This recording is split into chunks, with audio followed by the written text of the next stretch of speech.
If you guys want to catch more live gameplay footage, check out the schedules in the link below. Hey guys, Eagle X here. I just want to welcome you all to our webcam finals from this Monday night. It was our very first event running the BT21 format. And here at the Eagle's Nest, we allow the use of proxies because we believe players should be able to play the most optimal versions of their decks at all times, especially if you're preparing for these high-level competitive events. So we're starting off our finals here. It is Red Hybrid, the good old BT17 deck with, I believe, the newest card being the Takoji from BT 2.0. Versus Magnamon Armors, which is reliant on the brand new BT21 hero line.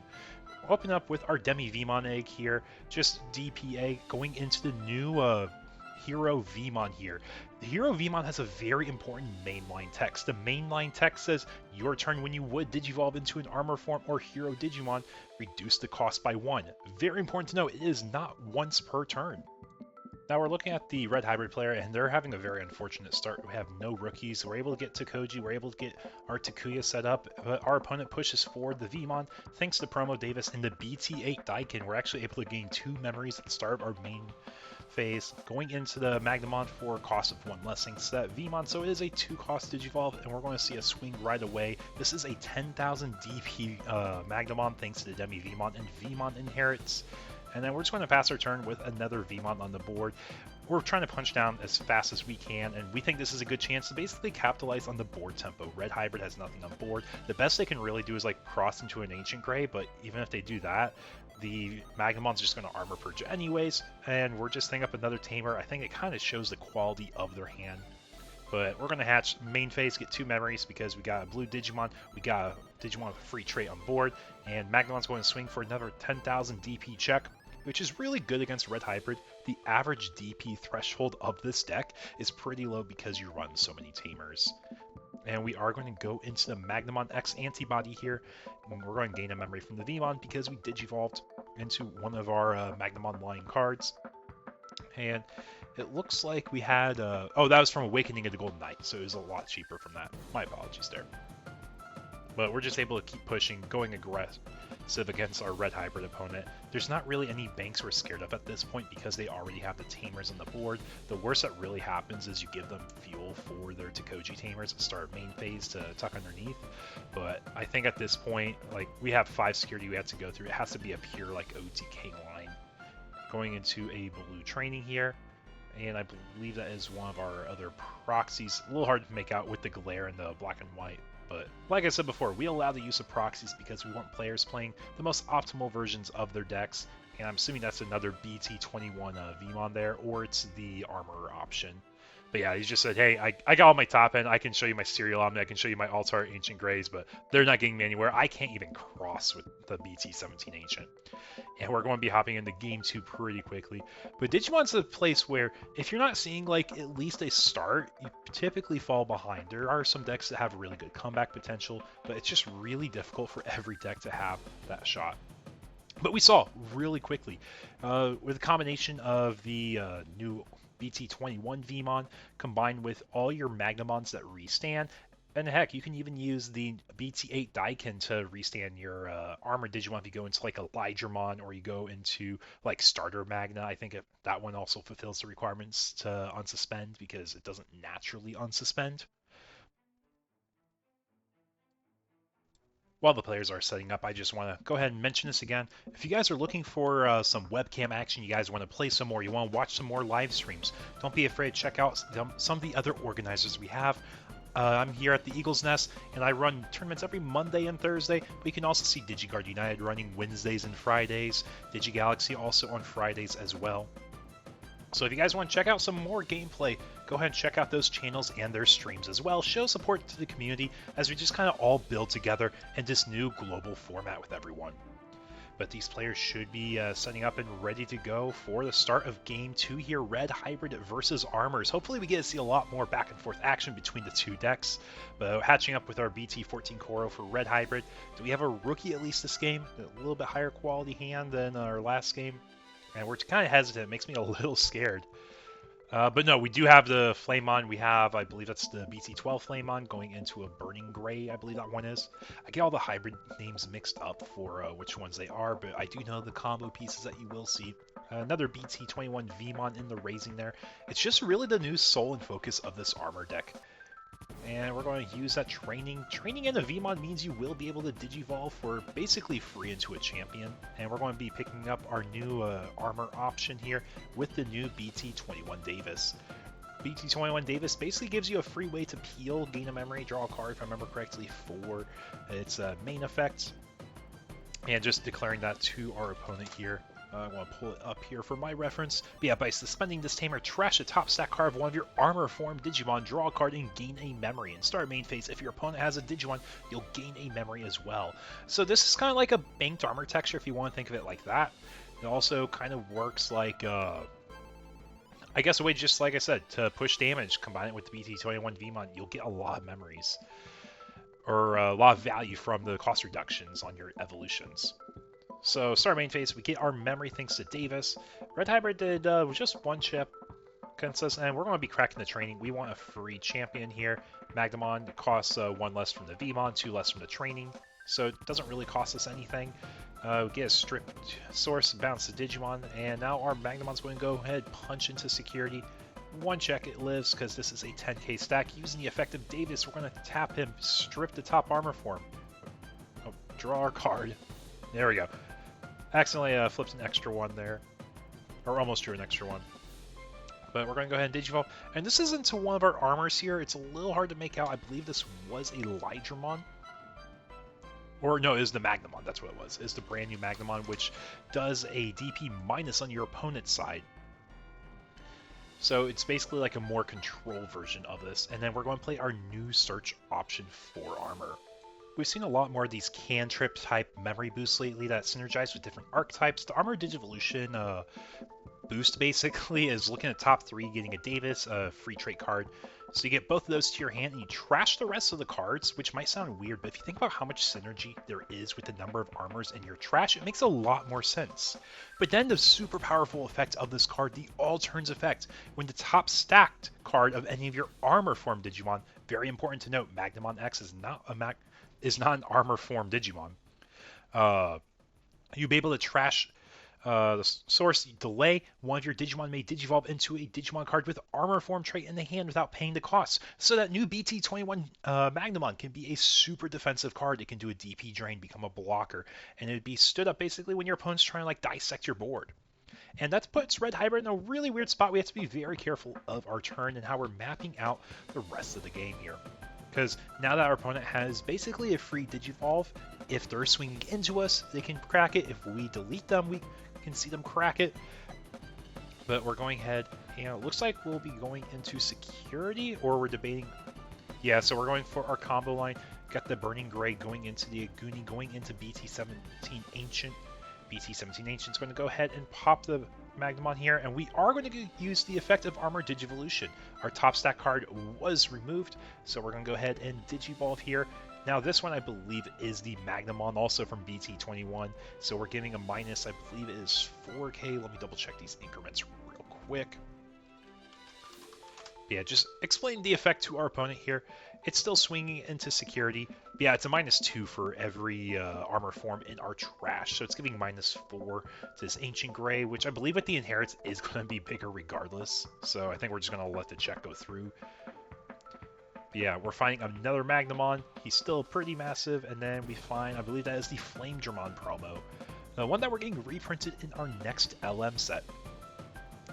Now that we've been able to punch a lot of damage, and we're going to go ahead and we're debating on cracking the Mem Boost here. So I'm trying to think. The thresholds that you need for this deck typically come from 2 costs from your hybrids being the minimum you need. And we're going to crack it just to put our opponent at 1. That's our goal here. And we're going to use the effect of BT17 Ancient. We're going to go ahead and pull back one of our hybrid pieces. We got a few other deletion inherits to play a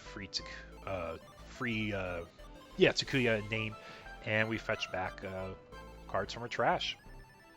Now Armor is looking down. We have, was it like 2-3 securities we have to get through still? And Magmon's going to have punch through security. Security check. It's just a Flame Monster we're living. We're going to crack our Davis here, get a memory, draw a card, and now we can Digivolve for a cost of 1 less thanks to that Vmon. That not once per turn cost reduction really goes a long way, even if you're not using it multiple times in a turn, just using it as an extra bank effectively with a Davis. And now we're just going to count. Got 1, 2, 3, 4, 5 armors here. So that means if we go to BT8 Magna, it's plus 10. And that's what we are doing. A plus 10,000 DP. Going to get a free restand. Yeah, just making sure. Regardless, this thing is massive. It's going to be punching through. It's going to be hard to get rid of. And we're actually going to end on, looks like another Armor Digivolution. We add the Magma to hand and trash the rest of the card. No Davis. Turn pass to our opponent. And now you know that we have a Magnamon to respond with any of your hybrids. Especially if you end up popping this. But start main phase up to Koji, we're going to be talking different hybrid names and numbers, I believe is what they have to be. You get 2 plus 1 for every tamer. So now we have our stack established here, and we're looking, our opponent has 2 securities. We have to get through a blocker still, which isn't necessarily the easiest thing for Red Hybrid. We're used to swinging tall and fast. Once blockers get established, it becomes a lot more difficult of a game, because we're not going unblockable ever. But we do have lots of combos like end of turn where you can rush, you can use the Tokoji end of turn to attack, so it's like a Blitz Omni effect.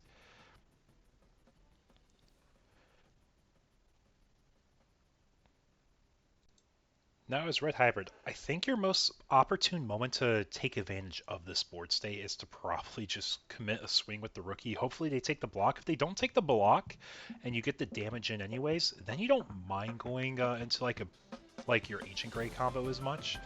But regardless, like I guess if they end up using the Armor Digivolution, assuming they have like another blocker Magna in hand, that's where you lose your stack and you don't even get your check in effectively, because you delete them on the when Digivolve, and they're able to crack the Armor Digivolution, go into a Magnemon blocker during that time, and then as they have that DP plus from the Magnemon carrying over, they have the DP minus on you, or potentially another plus. They're going to be winning that battle in exchange, and sure, you'll get the effects of Ancient Grey to either just play a hybrid, or if you were going to the BT17 like we're talking about, you get a retrieve a piece back, you get to play another tamer. But it's really just coming down to like how well we think this turn can map out. If we have another hybrid, that could be even better for us, because we'll get basically another swing in. Blockers can only really deal with 1 stack at a time ever, and I think we're going to go ahead and take the approach here that I was just mentioning. Sorry about that, folks. My audio cut out there. But we are seeing that hybrid play that we're just talking about. If we're going wide, we can do multiple swings, and you only get the 1 block, like I was saying. So you're more effective at getting security damage in. You may not get potent damage in, but you're getting through the blocker. That's massive with the Magnemon BT8 buff. So now we're sitting here, and we're just debating, like, what's our line? Are we going to do a warp combo because our Tokoji is going to be safe? And we're opting for a Gravity Crush. It means we're probably going to be extending and going for game this turn. So what, if we do 2 BT17 Ancient Grey lines, I believe we've used all of our resources we know they have in hand, so we're going into the Aguni, we're going to Ancient Grey effect, we're going to go ahead and pop that Magnemon. It will no longer be a blocker. But looks like we are going to be blocking it here, thanks to the DP inherits, we are bigger. And there's no piercing on our body here, and just getting a quick count of our armors and trash. Because, yeah, it's just a Davis on board here. Yeah, one thing that we were really talking about a lot when we were talking about on the stream was, can you keep up with the pace of Red Hybrid? An old fast aggro deck, do we have a way to pace up with our new aggro? And Armour's proven, obviously, in the last game that if you go against a Red Hybrid deck that has no start, it's a little rough. But this game, we've seen Red Hybrid's been able to play the game. They have resources in their hand. And now just trying to break through how we're going through this board state. And I think they actually had a judge call here, just to make sure everything was being resolved correctly and we're not missing anything. But Ancient Grey has the 2 DP inherits. So he did swing over, and we are going into an armor here. We are going into, I'm not quite sure if that's the Lydra or Magnemon offhand. But it looks like it is the Magnemon because we are DP draining away the Flamemon rookie. And then it is blocking the Ancient Gray swing for the 2 checks because we know if they have a hybrid, they're going to be going 4 game. So Ancient Gray effect's going to go ahead and resolve now because it does crash into this Magnemon. Pull up our piece, play our Tamer.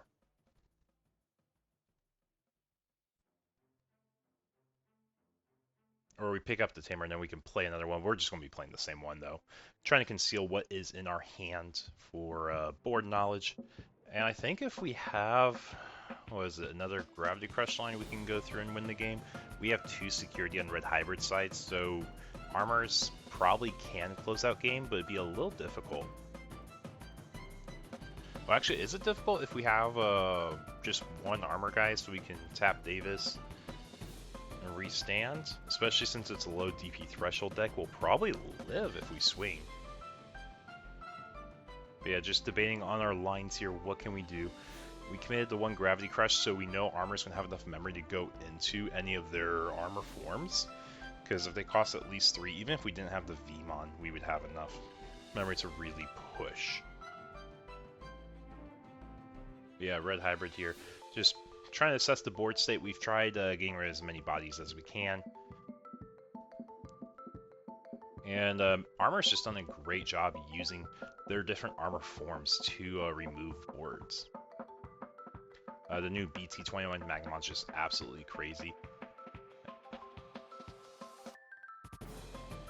Yeah, if you guys are watching this, leave some comments and thoughts below. What are your thoughts on Armour Rush? Do you think it's actually a viable tier 1 deck now?